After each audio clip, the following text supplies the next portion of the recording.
اللهم صل على سيدنا محمد يا رب صل وسلم دائما أبدا على حبيبك.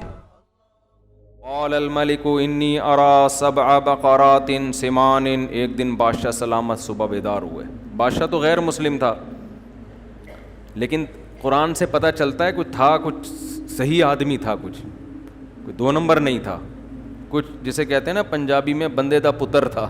ٹھیک ہے نا. تو وہ جب صبح بیدار ہوا تو اس کو عجیب خواب آیا رات کو.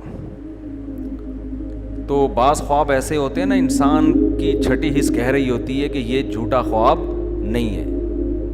تو خواب اس کو آیا، اس کو لگا کہ چھٹی حس نے کہا یار یہ بڑا عجیب خواب ہے.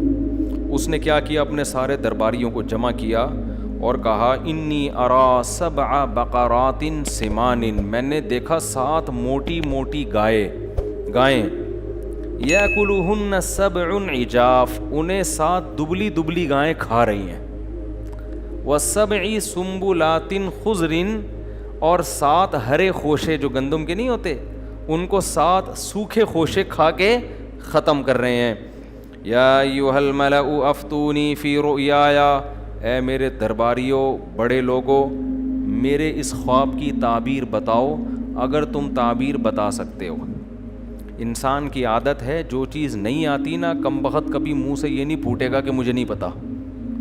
یہ بہت پڑھے لکھے ہونے کی علامت ہوتی ہے کہ آپ کو جو بات نہیں آتی آپ کہتے ہیں سر مجھے معلوم نہیں ہے. دنیا میں 100% چیزیں کسی کو بھی نہیں پتہ ہوتی، لیکن بعض لوگوں کو شوق ہوتا ہے ہر فیلڈ میں ٹانگ اڑانے کا. حدیث کا علم بھی ان کے پاس ہے، فقہ کی علم بھی ان کے پاس ہے، میڈیکل سائنس بھی ان کے پاس ہے، انجینئرنگ کا علم بھی ان کے پاس ہے، جہاز اڑانا بھی یہ جانتے ہیں، سیاست پہ تبصرہ بھی یہ بہت اچھا کر سکتے ہیں، فوج سے بھی ان کے بڑے اچھے تعلقات ہیں، ایجنسی سے بھی ان کے بڑے اچھے تعلقات ہیں، اور بخاری کا بھی ان کو پتہ ہے، مسلم کا بھی ان کو پتہ ہے، تاریخ بھی ان کو پتہ ہے. انہی کو سب کچھ پتہ ہے، باقی دنیا میں سب گھاس کھا رہے ہیں. تو مارکیٹ میں یوٹیوب پہ اس قسم کی چیزیں ہول سیل کے حساب سے موجود ہیں. تو یہ جو درباری تھے نا بادشاہ کے محل میں، ان کو چاہیے تھا بول دیتے ایکسکیوز می سر ہمیں اس کی تعبیر معلوم بولو نہیں ہے. بول دیتے سر پتہ نہیں کیا تعبیر ہے. لیکن کیا جب مجھے ایک دفعہ نا 2 سال پہلے ہمارے کسی دوست نے تعبیر پوچھی، میں تو تعبیریں بتاتا نہیں، ٹائم ہی نہیں ہے ہمارے پاس بھائی. اب وہ چپک گئے کہ یار مجھے تعبیر بتاؤ تعبیر بتاؤ. میں نے کہا بھائی میرا دماغ نہیں ہے ابھی، میں کدھر بیٹھ کے سوچوں کیا تعبیر ہے اس کی، ہمیں اپنے پتہ نہیں کتنے خواب آ رہے ہوتے ہیں. لیکن وہ تھے بھی بہت قریبی، پیچھے پڑ گئے. پھر میں نے سوچنا شروع کیا، مجھے کوئی تعبیر کھوپڑی میں نہیں آئی. میں نے ان کو کہہ دیا بھائی مجھے اس کی تعبیر معلوم نہیں ہے، کسی اور سے پوچھو. ایک شعر سناؤں ذرا غور سے سنو، آگے آتا نہیں کسی اور سے سنو. ٹھیک ہے نا، یہ والا شعر ہم نے ان کو سنا دیا. وہ پھر چپک گئے، نہیں جی مجھے تعبیر بتاؤ. اب پتہ نہیں خواب کیا تھا. اللہ کی قدرت کے میں ایک دن چائے پی رہا ہوں اور مجھے اس خواب کی تعبیر دماغ میں آ گئی، اور ایسی خاندانی آئی کہ بالکل جو بھی سنتا وہ کہتا ہے یار ہٹو بچوں تعبیر ہے. تو میں نے ان کو خواب کی تعبیر بتائی اور وہ ان کے حالات پر بالکل فٹ آ رہی تھی. تو بعض دفعہ انسان کے دماغ میں اللہ تعبیر ڈال دیتے ہیں، بعض دفعہ تعبیر نہیں ڈالتے. اکثر میں خواب بتاتا ہوں نا، ایک خاتون نے مجھے کہا کہ میں نے اپنے شوہر کو دیکھا گندے کپڑوں میں، گندے لباس میں. وہ خاتون اپنے شوہر کے خلاف یہ خواب مجھے سنانا چاہ رہی تھیں کہ شوہر گندے کپڑوں میں، اس کا مطلب بندہ میلا ہے. یہ بندہ کیا ہے؟ کہتے ہیں نا میلا. اور اس کے بچے بھی ہوتے ہیں، لوگ کہتے ہیں میلے کا وہ اس کے ابا کو لوگ کہتے ہیں میلے کا باپ آ رہا ہے. ٹھیک ہے نا. تو میں نے اس خاتون سے کہا کہ مجھے اس کی تعبیر یہ معلوم ہوتی ہے کہ آپ ٹھیک نہیں ہو. وجہ اس کی ہے کہ شوہر کا لباس میلا، تو شوہر کا لباس تو بیوی ہے. قرآن کہتا ہے نا ہن لباس لکم وانتم لباس لہن. بیوی کا لباس شوہر ہے اور شوہر کا لباس کیا ہے؟ بیوی. تو اللہ نے آپ کو تنبیہ کی ہے کہ آپ ٹھیک ہو جاؤ. تو وہ پھر جب ان کی حالات سامنے آئے نا تو پتہ چلا کہ واقعی عورت کا سلوک شوہر کے ساتھ ٹھیک نہیں تھا. بعض دفعہ اس کے برعکس بھی ہوتا ہے, میاں ٹھیک نہیں ہوتا, لیکن کبھی ایسا بھی ہو جاتا ہے, کہیں کہیں چیدہ ایسے واقعات بھی مل جاتے ہیں کہ کہیں خاتون کا سلوک ٹھیک نہیں ہوتا. تو خواب کی تعبیر بعض دفعہ ذہن میں آتی ہے, بعض دفعہ نہیں آتی. جب نہیں آئے انسان بول دے بھائی مجھے معلوم نہیں ہے, لیکن ان کو یہ توفیق نہیں ہوئی کہ منہ سے پھوٹ دیں کہ ہمیں معلوم نہیں ہے, ظاہر ہے بےزتی ہو جائے گی. تو بادشاہ کہے گا تم پھر ہو کیا, اتنے بڑے فنٹر کیوں بنے ہوئے ہو؟ تو جواب میں کہنے لگے اضغاث احلام, بادشاہ سلامت یہ خواب نہیں ہے, پراگندہ خیالات ہیں. دن بھر حکومت کے کاموں میں آپ مصروف رہتے ہیں, بغاوتوں کو کچلنا, سلطنت کی حدود کو, ظاہر ہے ٹینشن میں آدمی کو جیسے ساس سانپ کی شکل میں اور جٹھانی چھپکلی کی شکل میں آ سکتی ہے, تو آپ کو بھی موٹی پتلی گائیں خواب میں کیا ہو رہی ہیں, آ رہی ہیں. وما نحن بتأویل الاحلام بعالمین, اور اس قسم کے جو الٹے خواب ہوتے ہیں نا, ان کی تعبیریں ہم نہیں جانتے. یہ تو خواب ہی نہیں ہے, تو وہیں دماغ میں الٹ پٹانگ خیالات تھے جو گائے اور بھیڑ بن کے آ گئے. یہ والے خوابوں کی تعبیر ہم نہیں جانتے, وہ خاندانی خواب ہو تو سنائیں, ہم تعبیر بھی بتائیں. وقال الذی نجا منہما, جس کو نجات ملی تھی نا, جو بادشاہ کو شراب پلانے پر مامور تھا, اس کو ایک دم یاد آیا, ارے خواب کی تعبیر تو یوسف نے بتائی تھی اور بڑی صحیح تعبیر نکلی تھی. فوراً نمبر بنانے کے لیے بادشاہ سے کہنے لگا انا انبئکم بتأویلہ فارسلون, میں بتاؤں گا تعبیر, مجھے ایک بندہ معلوم ہے, اس کے پاس مجھے بھیجو. حالانکہ اب تک وہ بندہ اس کو یاد نہیں تھا, اب اپنا مفاد ہے نا تو بندہ بھی یاد آ گیا. پھر کیا کہتا ہے, یوسف ایھا الصدیق, یوسف اے دوست. بھائی اتنی گہری دوستی تھی تو بندے کو بھول کیوں گئے؟ مفاد میں انسان القاب بھی لگاتا ہے اور یاد بھی رکھتا ہے, جہاں مفاد ختم بھول جاتا ہے. یوسف ایھا الصدیق, یوسف اے میرے دوست, افتینا فی سبع بقرات سمان, ذرا فتویٰ دیں ہمیں, ذرا مسئلہ بتائیں, ذرا تعبیر بتائیں. 7 موٹی گائیں ہیں جو 7 دبلی گایوں کو کھا رہی ہیں, اور 7 ہرے خوشے سوکھے خوشوں کو کھا رہے ہیں. لعلی ارجع الی الناس, میں فوراً یہ تعبیر لے کے لوگوں کے پاس جاؤں گا, ان کو پتہ چل جائے گا. حضرت یوسف نے ایک لمحہ بھی توقف کیے بغیر فوراً تعبیر بتانا شروع کر دی. یہ معجزہ تھا ان کا. آج یوٹیوب پہ خوابوں کی تعبیروں کے نام پہ چینل بنے ہوئے ہیں, الو بنانے کے علاوہ کوئی کام نہیں کر رہے. خوب سمجھ لو. دیکھو جن دنیا میں جو بے روزگار ہوتا ہے نا, اس کو کوئی نہ کوئی ٹیکنیکل طریقہ چاہیے ہوتا ہے. جس آدمی کے پاس عزت کے صحیح راستے نہیں ہوتے تو کیا وہ بےزتی برداشت کر لے گا؟ تو وہ عزت کے دوسرے 2 نمبر راستے اختیار کر لیتا ہے. تو یوٹیوب پہ چینل بنا لیا, پھر پھینکتے رہتے ہیں وہاں بیٹھ کے, کبوتر نظر آیا تو یہ مطلب ہے, بلی نظر آئی تو یہ مطلب ہے, دودھ نظر آیا تو یہ مطلب ہے, پھینکتے رہتے ہیں. پھر لوگ ان سے رابطہ کرتے رہتے ہیں, یہ ادھر سے پھینک رہے ہیں ادھر سے لوگ. تو یہ آسان کام نہیں ہے. بعض دفعہ اللہ کسی کے دماغ میں ڈال دیتے ہیں, بعض دفعہ کرامت کے طور پہ کسی کو بتا دیتے ہیں, انبیاء کو معجزوں کے طور پہ بتا دیتے ہیں. تو یوسف علیہ السلام نے فرمایا تزرعون 7 سنین دأبا, بھائی اس کی تعبیر یہ ہے کہ تم لوگ 7 سال تک زراعت کرو گے اور خوب پیداوار ہوگی. مصر میں 7 سال تک ہیں تمہارے پاس. فما حصدتم فذروه فی سنبلہ, جب کھیتی کاٹو تو وہ جو سنبل ہے نا, سنبل جو کیا کہتے ہیں اس کو, خوشے جس کو کہتے ہیں, گندم کو اس سے نہ نکالنا. وجہ کیا ہے کہ اگلے 7 سال تک اسی گندم کو استعمال کرنا ہے تم نے, یعنی اسٹور کرو ابھی سے اگلے 7 سالوں کے لیے. یہ حضرت یوسف علیہ السلام نے ایسا کام مصر کو بتا دیا کہ قحط پوری دنیا میں پڑا تھا. پوری دنیا کو پتہ چل گیا کہ مصر والوں نے ایڈوانس میں 7 سال کا راشن جمع کر کے رکھا ہوا ہے. یعنی اس خواب کی وجہ سے نا بہت بڑی تباہی سے مصر کو بھی بچایا اور باقی دنیا کو بھی. اور مصر کی جو گورنمنٹ تھی وہ معاشی لحاظ سے بہت اسٹیبل ہو گئی. وجہ اس کی یہ ہے کہ جب چینی مارکیٹ سے شارٹ ہو تو جس کے پاس چینی ہوگی وہ مالدار بنے گا کہ نہیں بنے گا. تو یوسف علیہ السلام نے ان کو بتایا بھائی 7 سال تک تمہارے پاس پیداوار کو کھانے کا اور جمع کرنے کا آپشن ہے, تھوڑا تھوڑا کھاتے رہو اور باقی اسٹور کرو. تو اسٹور کرنے کا طریقہ یہی تھا کہ بھائی اس کو نکالو نہیں ورنہ وہ کیڑا لگ جائے گا اس میں. تو اگلے 7 سال کے لیے اس کو اسٹور کر لو.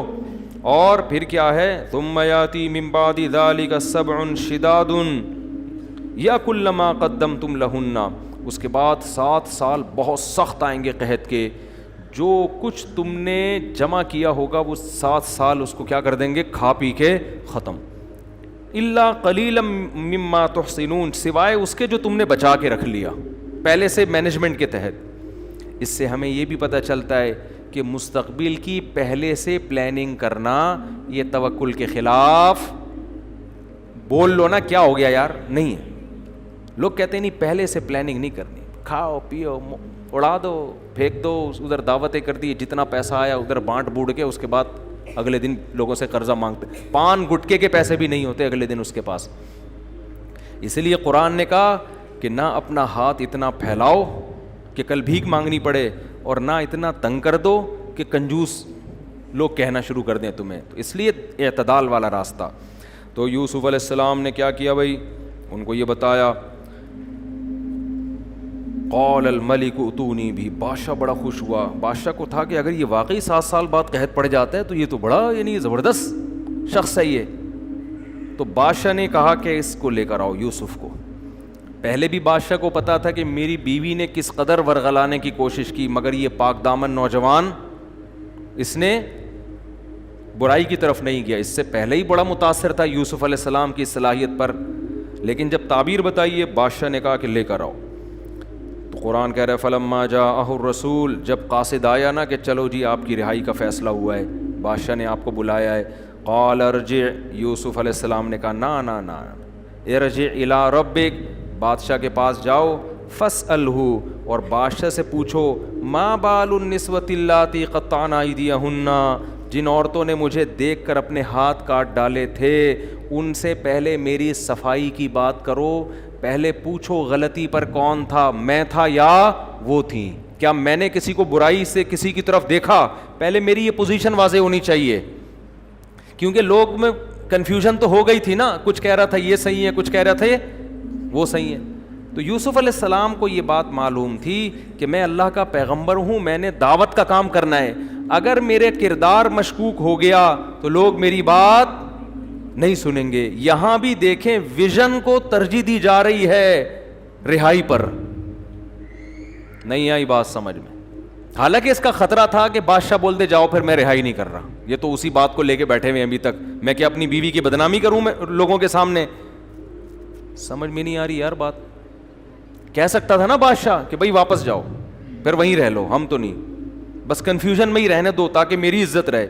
یوسف علیہ السلام کو پتا تھا کہ بھائی میں نے دین کی دعوت دینی ہے, میں یہ سب کچھ دنیا کے لیے نہیں کر رہا, تو میرے کردار پہ اگر انگلی اٹھے گی تو میری دعوت میں جان نہیں رہے گی. اس لیے یوسف علیہ السلام نے فرمایا جاؤ جاؤ جاؤ, پہلے جا کے بولو میری برات کا اعلان کرے. پہلے عورتیں بتائیں جمع ہو کے کہ یوسف صحیح تھے, ہم کیا تھے, ہم غلط تھے. نبی صلی اللہ علیہ وسلم کی تواضع ہے, آپ نے فرمایا کہ صحیح حدیث ہے کہ یوسف کا صبر تھا. حدیث کا مفہوم ہے کہ جیل سے قیدی بلانے کے لیے آیا اور نہیں گئے. آپ صلی اللہ علیہ وسلم نے فرمایا میں اگر ہوتا تو چلا جاتا. یہ تواضع تھی نبی صلی اللہ علیہ وسلم کی, کہ یعنی ایسے موقع پہ ہر آدمی یہی کرتا ہے, بھائی پہلے جیل سے نکلو, یہ چیزیں بعد میں نمٹاتے رہیں گے بیٹھ کے, کون صحیح تھا کون غلط تھا. لیکن یوسف علیہ السلام کو یہ خطرہ تھا کہ بعد میں ہو سکتا ہے بادشاہ اس کو زیادہ ویلیو نہ دے. جب رہائی ہو گئی, تعبیر بتا دی, کہہ گیا بس پھر نہیں, ابھی تو میں بادشاہ کی ضرورت ہوں, ابھی جو کام کروا سکتے ہو کروا لو. اس سے خوب سمجھ لو, بہت اہم پوائنٹ کی بات ہے نوٹ کرنے کی. کچھ علماء حکومت سے ملتے ہیں اپنے فائدے کے لیے, کچھ ملتے ہیں قوم کے فائدے کے لیے. تو دونوں طرح کے علماء میں فرق کرنا ضروری ہے. ہم ہر طرح کے عالم پر تہمت لگا دیتے ہیں کہ یہ سرکاری ملا ہے, یہ آرمی کے آفیسر سے مل رہا ہے, یہ وزیر اعظم سے مل رہا ہے, یہ صدر سے مل رہا ہے. یوسف علیہ السلام بھی تو بادشاہ سے مل رہے تھے نا جا کے. بادشاہ نے جب بلایا محل میں, یوسف علیہ السلام کیسے جاؤ, میں کچھ سرکاری لوگوں سے تھوڑی ملتا ہوں, مجھے رہا کرو بس چھوڑ دو. تعبیر بتانی تھی بتا دی, چلو نہیں نہیں نہیں, یوسف علیہ السلام جانتے ہیں بادشاہ کے پاس رہ کے جو کام ہو سکتا ہے وہ گلی محلوں میں نہیں ہو سکتا, تو موقع ہاتھ سے جانے نہیں دینا چاہیے. تو اس لیے کسی عالم کو اگر کوئی حاکم دعوت دے, بلائے, اور وہ عالم سمجھتے ہیں کہ اس سے تعلقات سے ملک کو فائدہ ہوگا, تو ایسا عالم اگر اس حاکم کے پاس نہیں جاتا تو گناہ کا خطرہ ہے. اور آج میڈیا پہ آپ کا جو لیڈر ہے وہ کتنے بڑے آدمی سے ملے, اس کی تعویل کرتے ہیں قوم کے وسیع تر مفاد میں حضرت نے حضرت سے ملاقات کی ہے. لیکن آپ جس سے آپ کو دشمنی ہے وہ کسی چھوٹے افسر سے بھی ملے گا. ہم تو پہلے ہی کہتے تھے فوج کا پٹھو ہے, تمہارے والے جو مرضی کرتے رہیں, نہ وہ فوج کے پٹھو, نہ وہ ایجنسیوں کے پٹھو, نہ وہ امریکہ کے غلام. اور تمہارے اگینسٹ اگر کوئی ہو تو وہ کسی سے بھی ملے اس پہ الزام. یہ مارکیٹ میں ہول سیل کے حساب سے چل رہا ہے. ہاں ایسے بھی لوگ ہیں جو واقعی سرکاری ملا ہیں, وہ گورنمنٹ سے ملتے ہیں اپنے فائدے کے لیے, لوگوں کے فائدے کے لیے نہیں. تو عام طور پہ فرق کیسے ہو سکتا ہے, دیکھو کون پیسے لے رہا ہے اور کون الٹا خرچ کر رہا ہے. ہم ایسے علماء کو جانتے ہیں جو افسروں سے ملتے ہیں ان کو ہدیے دیتے ہیں الٹا. وہ افسر بھی حیران ہوتے ہیں کہ یار یہ مولانا ہو کے ہم کو الٹا ہدیہ دے رہا ہے. ٹھیک ہے نا, وہ الٹا ان پہ خرچ کر رہے ہوتے ہیں. اور ایسے بھی ہوتے ہیں کہ وہاں سے چھپڑ میں لفافے لے رہے ہوتے ہیں. تو ہر طرح کی چیز مارکیٹ میں آپ کو ملے گی, سب کو ایک لاٹھی سے نہیں ہانکنا چاہیے. تو یوسف علیہ السلام کیا کہہ رہے ہیں, اپنے لیے نہیں لوگوں کے لیے, کہ میں جب دعوت دوں گا تو میری پوزیشن واضح ہونی چاہیے. کہنے لگے جاؤ اس کو جا کے بولو ما خطبکن اذا راوتن یوسف عن نفسی, عورتوں کو جمع کر کے پوچھو کہ اس میں غلطی پر کون تھا. بادشاہ نے جمع کیے سب عورتوں کو, بھائی ایک بیان ریکارڈ کرواؤ, ٹھیک ہے نا. یوسف آنے کے لیے تیار نہیں ہے جب تک صفائی بیان نہ ہو. ان عورتوں نے کہا الآن حس الحق, بادشاہ کی بیوی زلیخا نے کہا اب اللہ نے حق کو واضح کر دیا ہے. نہیں ہم کتنے الزام لگائیں دوسرے پر, لیکن اللہ نے اس نوجوان کی پوزیشن کو صاف کرنا تھا. اب حق واضح ہو چکا ہے, اب ہم 2 نمبری کریں گے کوئی فائدہ نہیں ہے. انا راودتہ عن نفسی, میں نے اس کو برائی کی دعوت دی تھی. انہ لمن الصادقین, وہ سچ بول رہا ہے, اس نے میری طرف گناہ کا ارادہ نہیں کیا. یوسف علیہ السلام نے اب اتنی اپنی پوزیشن واضح کروائی ہے تو اس میں تکبر کا عنصر ہو سکتا تھا نا, نہیں یہی بات سمجھ. بھائی ایک آدمی بار بار کہہ رہا ہے میں ٹھیک ہوں, میں ٹھیک ہوں, میں بالکل صحیح ہوں, میں بالکل صحیح ہوں, تو ہم کہتے ہیں نا بھائی تو کیا ہو گیا یار, اگر تو غلط بھی ہے تو توبہ استغفار کر لے. اتنا کیوں اپنے آپ کو ثابت کر رہا ہے کہ میں ٹھیک ہوں, میں غلط ہو ہی نہیں سکتا. اس میں ایک قسم کا تکبر کا عنصر ہے نا. نہیں آ رہی سمجھ میں تو بتا دیں بھائی, ہے نا تھوڑا سا اپنی, جو بعض لوگ ہر موقع پہ اپنی کلیریفیکیشن جو ہے نا وہ اپنے بارے میں کرتے ہی رہتے ہیں. وضاحتی بیانات ہر 2 دن میں آتے رہیں گے, تو اس سے بھی لگتا ہے کہ اوور ہونے کی کوشش کر رہا ہے ایک آدمی. تو حضرت یوسف علیہ السلام پر یہ جو اتنی صفائی پیش کر رہے ہیں کہ جیل سے باہر نہیں نکلوں گا, پہلے یہ پتہ چل جائے کہ ان میں غلط, میں صحیح ہوں, یہ میں غلط نہیں ہوں. تو حضرت یوسف اس کی وجہ بیان کر رہے ہیں. ذالک لیعلم انی لم اخلہ بالغیب, فرمایا کہ میں جو اپنے آپ کو اتنا صاف ستھرا ثابت کرنے کی کوشش کر رہا ہوں, شو مارنا یا ریاکاری کے لیے نہیں, بادشاہ کو پتہ چل جائے کہ میں نے اس کی غیر موجودگی میں اس کے ساتھ خیانت نہیں کی ہے. ورنہ وہ کہہ سکتا ہے کہ میں نے اپنے محل میں رکھا اور معاذ اللہ میری ہی زوجہ پر نظریں ڈال کے بیٹھ گیا. تو یہ پوزیشن میری واضح ہونی چاہیے.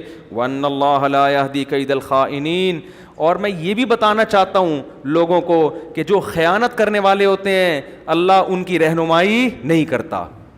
کیونکہ اگر میں مشکوک, مجھ پر الزام لگتے اور ترقی ملتی تو لوگ کہتے یار 2 نمبر ہو کے بھی بڑی ترقیاں مل سکتی ہیں. تو میں بتانا چاہتا ہوں کہ تقوی کے ساتھ جو کچھ ملتا ہے انجام متقیوں کا اچھا ہوتا ہے. لگے وما ابرئ نفسی, میں اپنے نفس کو بری نہیں کرتا کہ میرا نفس بڑا پاک دامن ہے, مجھ سے گناہ ہو ہی نہیں سکتا. نا, ان النفس لامارۃ بالسوء, نفس کا تو کام ہی برائیوں کی دعوت دینا ہے. کتنی تواضع ہے, آپ دیکھو کتنی تواضع. اور آج ہم تھوڑی سی کوئی تعریف کر دے تو کیسا چوڑے میں آ جاتے ہیں, اپنی تعریف کی ویڈیو بنا کے یوٹیوب پہ خود ہی ڈال رہے ہوتے ہیں. میں بہت اچھا ہوں, میں نے یہ کیا, میں نے یہ کیا, میں بہت اچھا. تو تواضع اللہ کو پسند ہے. یوسف علیہ السلام نے اپنی پاک دامنی بیان کی اور پھر کیا کہہ رہے ہیں وما ابرئ نفسی. بھائی میں یہ نہیں کہہ رہا میں اچھا ہوں, انسان کی جو اندر کی میں ہے وہ تو برائی ہی کی دعوت دیتی ہے. الا ما رحم ربی, ہاں جس پر میرا رب رحم کر دے. تو یہ میرے رب نے مجھ پر رحم کیا تھا کہ مجھے برائی سے بچا لیا. گویا میں اچھا نہیں ہوں, اللہ اچھا ہے جس نے مجھے بچا لیا. سمجھ میں آ رہی ہے کہ نہیں آ رہی؟ آج ہمارے والد صاحب ایک بڑی اچھی بات کیا کرتے تھے کہ آج ایک آدمی اگر تھوڑا سا ذکر و اذکار شروع کر دے نا, تھوڑا سا تہجد میں رونے کی توفیق مل جائے, تو اس کو اپنے بارے میں یہ وہم ہونے لگتا ہے کہ امام مہدی میں ہی ہوں, کہ جو آخر وقت میں امام مہدی آئیں گے نا شاید یہ کون ہے, چانسز ہیں کہ شاید میں ہی, کیونکہ اتنا نیک آج کل مارکیٹ میں ہوتا نہیں ہے کہ تہجد پڑھ کے رو رہا ہے. تو کبھی آنسو آ جائے نا تو انسان یہ سمجھنے لگتا ہے. اور ایسا ہوا بھی. ہمارے والد صاحب نے بتایا مسجد میں ایک بندہ بیٹھا رہتا تھا, صبح شام ذکر کرتا تھا. کہتے ہیں ایک دن میرے پاس آیا, میرے والد صاحب کا نام تھا مسعود صاحب, تو کہنے لگا حافظ مسعود صاحب ایک بات کرنی ہے آپ سے. میرے والد صاحب کہتے ہیں, میں نے کہا جی بتاؤ بیٹا. کہنے لگے چھپ کے نا چھاؤں میں لے جا کے کہنے لگا مجھے لگ رہا ہے کہ شاید امام مہدی میں ہی ہوں. تو والد صاحب کہتے ہیں میں نے اس سے کہا بیٹا یہ بات مجھے بتائیے, میرے علاوہ کسی اور کو نہیں بتانا. کوئی بھروسہ نہیں ہے, کوئی بندہ پیل کے نہ چلا جائے. یہ تو میں اپنی طرف سے الفاظ استعمال کر رہا ہوں, کوئی مار مور نہ دے. کہہ رہے ہیں اس کو میں نے سیدھا کر لیا تو انسان کا بچہ بن گیا. ورنہ ہوتا کیا ہے, آدمی کہتا ہے چل تو امام مہدی اور میں تیرا اسسٹنٹ, ٹھیک ہے نا, مل کے دکان چلاتے ہیں.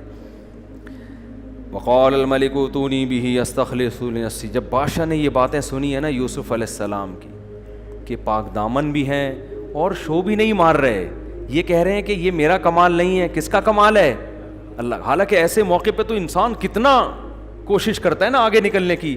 بادشاہ تھا ذہین آدمی. ذہین آدمی کیا کرتا ہے, تھوڑی دیر میں آبزرو کر لیتا ہے کہ اس آدمی کی شخصیت میں وزن کتنا ہے. بعض لوگ بہت بول رہے ہوتے ہیں میں یوں, آدمی کو اندازہ ہو جاتا ہے یہ باتوں کا پھینکو ہے اور کچھ بھی نہیں ہے.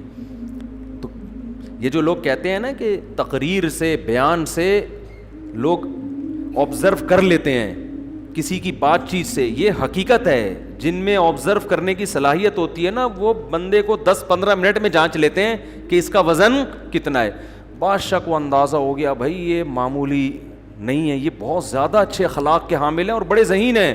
لہذا بادشاہ نے کہا صرف رہائی نہیں ملے گی, ایتونی بہی, ان کو لے کر آؤ, استخلصہ لنفسی, میں ان کو اپنا مشیر خاص بناؤں گا. یہ میں نے جو مسٹنڈے بٹھائے ہوئے ہیں نا مشورے کے لیے, جن کو خواب کی تعبیر آتی نہیں ہے اور بول رہے ہیں کہ الٹی باتیں ہمیں نہیں پتا, یہ مسٹنڈے مارکیٹ سے کیا ہوں گے, اب یہ مروائیں گے مجھے. ٹھیک ہے یہ بھی رہیں گے وزیر, ان کو عہدے رہیں گے, لیکن جو میرا خاص مشیر ہوگا وہ کون ہوگا, وہ یوسف ہوگا. مجھے ایسے لوگ چاہیے. تو فلما کلمہ, جب یوسف کو بلایا علیہ السلام کو اور بادشاہ نے مزید کلام کیا, بات چیت کی, تو اور بادشاہ کے دل میں آپ کی قدر بڑھی اور کہا انک الیوم لدینا مکین امین, آپ میرے مشیر خاص ہی نہیں ہیں بلکہ آپ کو میرے پاس ایک زبردست ٹھکانہ ملے گا اور میں اب آپ پر اعتماد کروں گا. حکومتی معاملات میں کیا کروں گا, آپ امین بھی ہیں میرے. دیکھو حضرت یوسف علیہ السلام نے اس موقع پہ نہیں کہا کہ بادشاہوں کے ٹکڑوں کے محتاج نہیں ہیں ہم, آپ مجھے خانقاہ بنا کے دے دو میں وہاں اللہ اللہ کیا کروں گا. یہ اور بادشاہ بھی کافر کے بچے, تو اپنی شکل تو دیکھ. ایسے کہہ سکتے تھے نا, تو بت پرست آدمی ہے, پوری قوم کو بت پرستی پہ ڈالا ہوا ہے, کافر جو نہ مانے, جو تجھے کافر نہ مانے وہ بھی کافر, اور بتوں کی عبادت کرتا ہے بیٹھ کے اور باتیں کر رہا ہے. کچھ بھی نہیں بھائی, گراؤنڈ ریئلٹی کے حساب. یہ تو ویسے بھی کسی عام کافر کو بھی بولیں گے تو دین کے قریب آنے کے بجائے کیا ہو جائے گا, دور ہو جائے گا. تو ہر جگہ کا ایک مقام ہے. یوسف علیہ السلام کو جب اس نے کہا کہ آپ کے پاس آج, آپ کے لیے ہمارے پاس آج سے بہت اچھا ٹھکانہ. شکر ہے ہم لوگ اس وقت مصر میں نہیں تھے, ورنہ کوئی بھروسہ نہیں ہے معاذ اللہ یوسف علیہ السلام کو بھی نہیں چھوڑنا تھا قوم نے.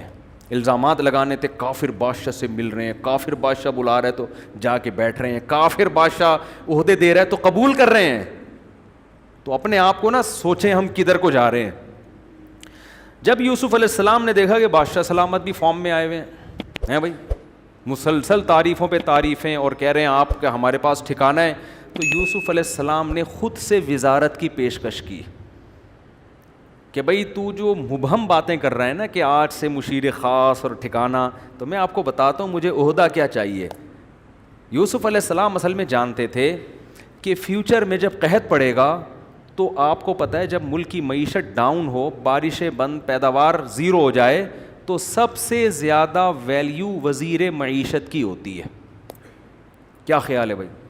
بادشاہ کی بھی پھر ویلیو نہیں رہتی. لوگ دیکھتے ہیں کہ جو وزیر معیشت کا وزیر ہے وہ اب ملک کو بچاتا کیسے ہے, وہ بجٹ کیا نکالتا ہے, بجٹ کیا اناؤنس کرتا ہے, کتنا اسٹور کرنا ہے, کتنا ایکسپورٹ کرنا ہے, اور جو ایکسپورٹ ہوگا اس کی ویلیو کیا ہوگی.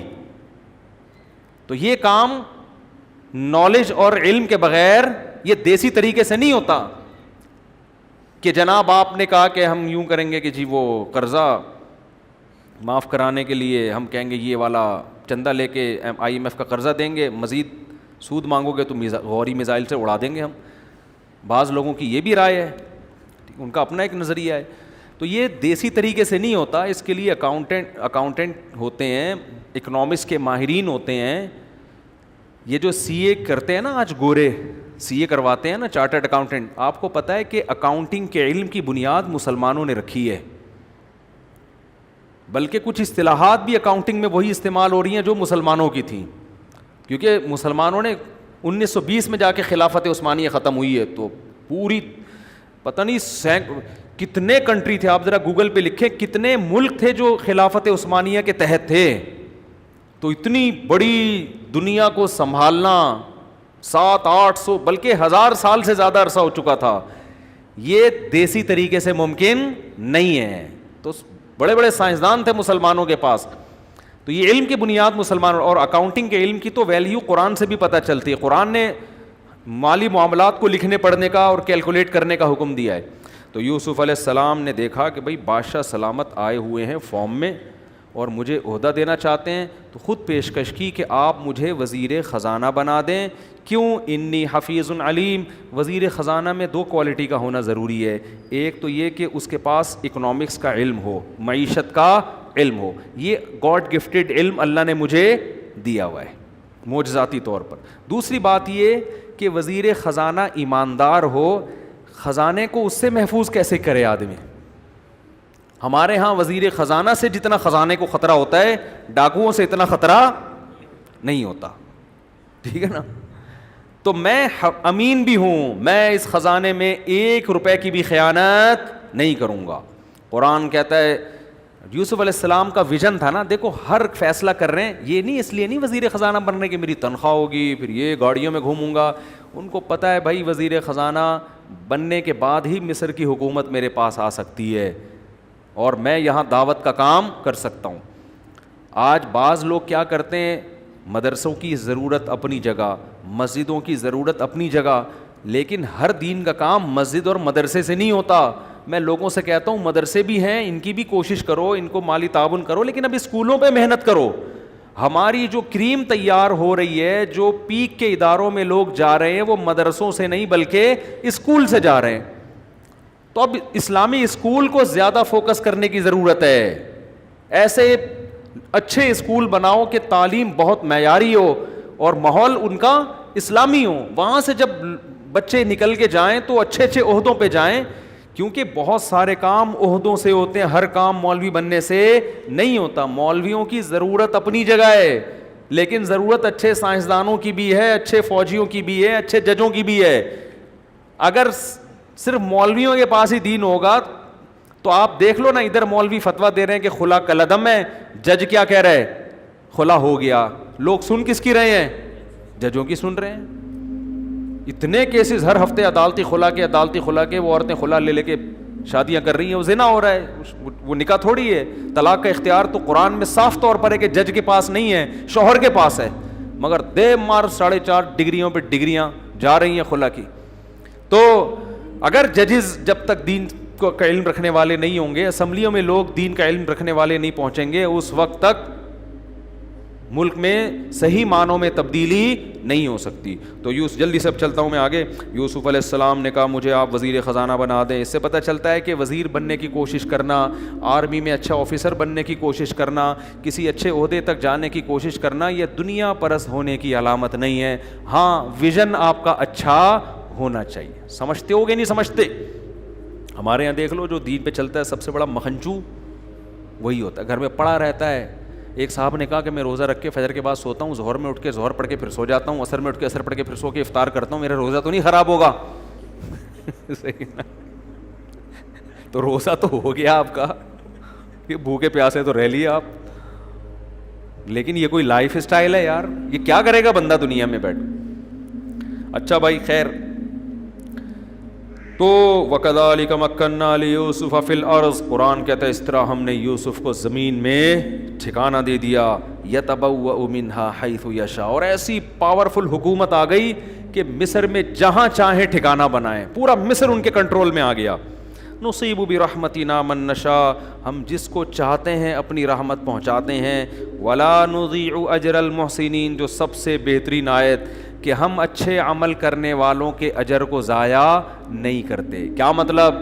آپ اچھا کر رہے ہو سکتا ہے ابھی آپ کے ساتھ خراب ہو, لیکن رزلٹ آپ کے حق میں ہوگا. سمجھتے ہو؟ وَلَأَجْرُ الْآخِرَةِ خَيْرٌ, اللہ فرماتے ہیں تو دنیا کا اجر ہے, آخرت کا اس سے بھی بہتر ہے.